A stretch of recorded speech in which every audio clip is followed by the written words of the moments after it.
Hey there everyone, in today's video I'm going to show you how to connect Bluetooth to a GOTRAX scooter. This will be a step-by-step guide, so follow along. Just before we do begin, make sure to like the video, subscribe to the channel with all notifications on, and if you do have any questions during the video, don't forget to comment down in the comment section down below and I'll happily answer them for you. So without any further ado, let's get straight to the video. First things first, you have to go ahead and check the compatibility and power on your GOTRAX model.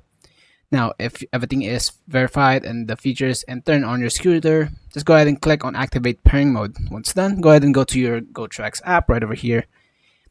Once you download the GOTRAX app though, it will ask you to sign up or log in. If you currently don't have any account, just go ahead and get in, do the process for creating an account, all that.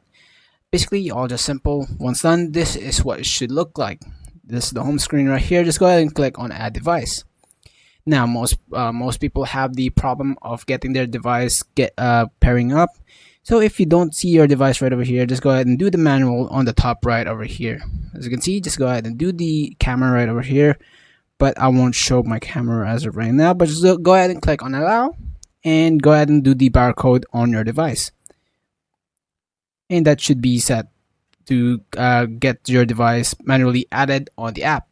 Basically, that will be all for this video, guys. I hope you guys find this video helpful. If you did, please leave a like on this video. Thank you guys so much for watching. Have a great rest of your day. Peace.